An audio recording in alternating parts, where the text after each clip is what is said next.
Türklerin tarih boyunca en fazla ön plana çıkan yönü kuşkusuz iyi birer savaşçı olmaları. Çok eski devirlerden beri çeşitli adlarda devlet kurmuş olan Türk milletinin temeli düzenli bir askeri teşkilata dayanır. Askerlik Türklerde bir meslekten öte milli bir görev olmuştur. Yani askerlik ayrıcalıklı bir meslektir Türkler için. Asya Hun Devleti'nden günümüz modern Türkiye'sine kadar bu böyledir. Bundan dolayı yüzyıllardan beri askeri alanda öncü bir millet olmuştur. Milattan önce 209'da Metehan Türklerin ilk düzenli ordusunu kurduğunda bu orduyu dünyada bir ilk olacak şekilde onluk sisteme göre tasarlamıştı. Bu sistem günümüzde de birçok devlet tarafından hala uygulanmakta.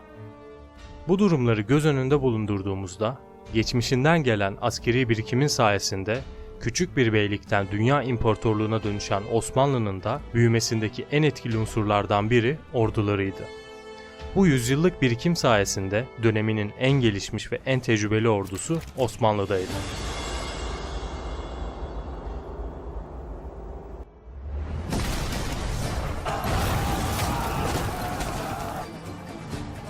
Bu ordudaki askerlerin hepsi dönemine göre özel eğitimler alan güçlü savaşçılardı.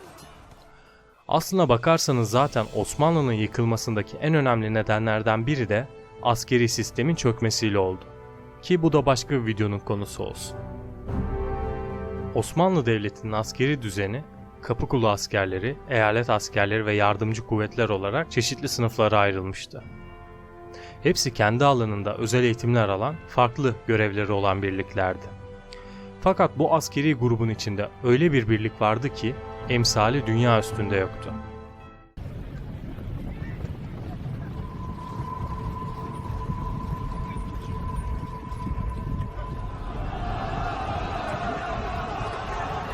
Bu birlik, eyalet askerleri sınıfında yer alan Deliler Birliği'ydi. Olağanüstü cesaretleri ve savaşma azimleriyle ön plana çıkan korkusuz intihar timi uzun yıllar boyunca orduya büyük hizmette bulunmuştu. Aslında kendilerine kılavuz, rehber manasına gelen Delil isminin verilmesine karşın cesur ve korkusuzca düşmana atılmaları nedeniyle halk arasında deli olarak anılmışlardı. Deli adını almalarının temel sebebi gönüllü 20-25 yaş arası gözü kara gençlerden oluşmaları ve adeta bir intihar timi olmalarıydı. 15. yüzyılın sonlarından itibaren kendiliğinden ortaya çıkmış olan bu birlik, tabiri caizse yalnızca düşmana değil, dosta dahi korku veriyordu. Hatta ordu içindeki pek çok asker bu birlikten çekiniyordu. Delilerin ilk ortaya çıkış tarihi hakkında kesin bir bilgi mevcut değilse de 16. yüzyılda devlet tarafından kontrollü bir şekilde savaşmalarına izin verildiği bilinmekte. Deliler Osmanlı fetihlerinin en yoğun devam ettiği yerler olan Rumeli sınır boylarında ortaya çıkmışlardı. Bazı eski kaynaklarda kendilerine Deliler denilen kanatlı askerlerin 1444 Varna ve 1448 Kosova muharebelerinde savaştıkları kayıtlara geçmiştir. Aslında delilerin ortaya çıkmasının nedeni bizzat Osmanlı'nın kendi iç sorunlarıydı. Yani taht kavgalarıydı. Anadolu'nun her yerinde beklenmedik bir biçimde patlak veren ayaklanmaların yarattığı kargaşa Rumeli sınır beylerini önlem almaya itti. Böylesine beklenmedik tehlikeler karşısında bir daha hazırlıksız yakalanmaktan çekinen Rumeli beyleri en sonunda Akıncılardan farklı olarak doğrudan kendilerine bağlı süvari birliklerini çözüm olarak gördüler. Ve böylece deliler tarih sahnesindeki yerlerini aldı. Bu tarihten itibaren Osmanlı ordusunun içinde iyice yer edinen deliler, beylerin çevresinde muhafız birlikler olma sürecine evrildi. Çok büyük oranda Türk kıyı boylarının üyelerinden oluşmaktaydı. Sonraları ise sayılarının artması üzerine korkunç bir savaş unsuru haline dönüştü.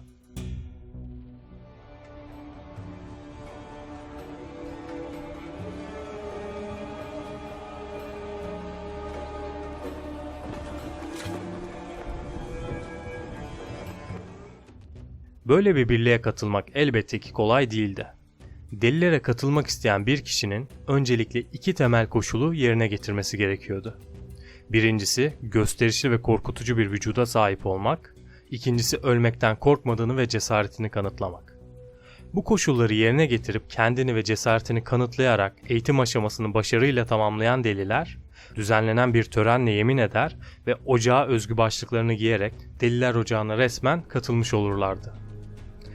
Delilere katılmak için herhangi bir ırkın ya da dinin bir önemi yoktu.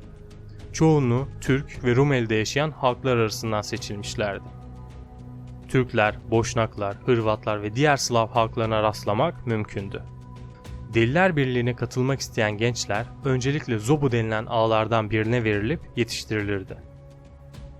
Bu süreçte ocağın usul ve kaideleri öğretilir, kendini ispatladıktan sonra devlete hizmet edeceğine ve hiçbir kavgadan geri dönmeyeceğine dair söz verdirilirdi.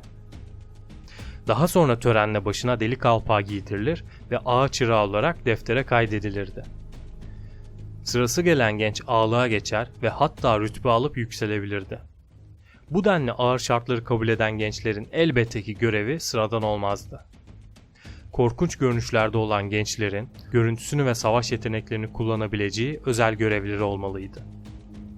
Bu anlamda Osmanlı ordusunun önünde ilerleyen delilerin en önemli görevi düşmanın moralini ve psikolojisini bozmaktı. Kendilerini gören düşmanların ne olup bittiğini anlamaya çalıştıkları sırada düşmanı hazırlıksız yakalamaları önemli meziyetlerindendi. Bunların dışında eyalet askerleri olan deliler sınırlarda düşman akınlarını önler ve karşı akınlar düzenleyerek bir nevi akıncı misyonunu da üstlenirlerdi.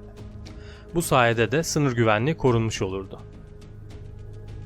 Padişah ise sadakatleri tamdı. Öyle ki Osmanlı tarihinde sıkça görülen Yeniçeriler ve diğer askerler tarafından başlatılan ve çoğu zaman bir devlet büyüğünün katliyle sonuçlanan olayların hiçbirine delilerin katılmadığını gördük. Deli Birliği'nin en ayırt edici özelliği olağanüstü farklı ve süslü kıyafetleriydi.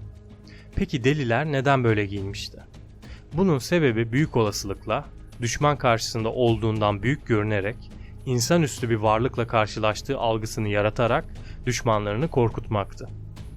Delilerle karşılaşan düşman, karşısındaki kişinin ne olduğunu anlayamadan konum avantajını kaybederek stratejik bir şekilde yenilirdi. Özellikle avlanması zor olan benekli sırtlan, pars, kurt gibi vahşi hayvanların postlarından yapılmış ve üzerine kartal tüyleri takılmış elbiseler giyerlerdi. Şalvarları da kurt veya ayı derisinden olurdu. Çeşitli kaynaklara göre silah olarak eğri pala, tekne kalkan, mızrak, kılıç, balta ve bozdan kullanmışlar ve kalkanlarını renkli kuş tüyleriyle süslemişlerdi. Merasimlerde ise sırtlarında ve başlarında kanatlarını açmış kartalın görüntüsünü veren tüyler taşırlardı. Sadece kendileri değil, kullandıkları atlar da en az kendileri kadar sıra dışıydı. Atların üzerine örttükleri örtüler aslan, kaplan, kurt gibi hayvan derisinden olurdu. Miğfer gibi her askerin kullanması gereken koruma giysilerinin yerine başlarına her yeri alacalı ve her yeri garip tüylerle kaplı kalpaklar kullanmışlardı.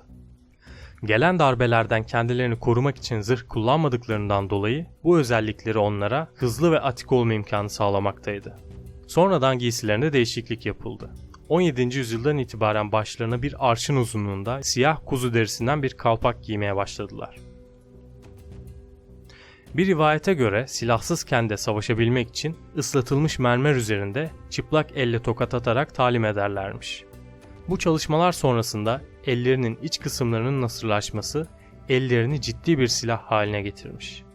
Ve Osmanlı tokadı kavramı da bu rivayetlerden sonra ortaya çıkmış. Bazı tarihçiler tarafından gönüllü halk topluluğu olarak görülen deliler 18. yüzyıla kadar önemli bir savaş unsuru olarak hizmet verdi. Osmanlı'nın beklenen sonu yaklaştığında ordusunu oluşturan diğer askeri birliklerde de görülen bozulmadan deliler de nasibini almıştı. Meşhur askeri disiplinlerini kaybederek savaşlarda etkin rol göstermemeye ve halka eziyet etmeye başlamışlardı. Başıbozuk haydutlar halini almaya başlayınca devlet tarafından reformla düzeltilmeye ve disiplin altına alınmaya çalışılmıştı. Fakat bunda da başarılı olunamayınca 1829'da 2. Mahmut tarafından dağıtılmışlar ve tarihin tozlu raflarında yerlerini almışlardır. Videonun sonuna geldik. Bu konuyla ilgili görüşlerinizi ve merak ettiğiniz farklı konuları yorumlar kısmına yazmayı unutmayın. Haftaya görüşmek üzere. Hoşça kalın.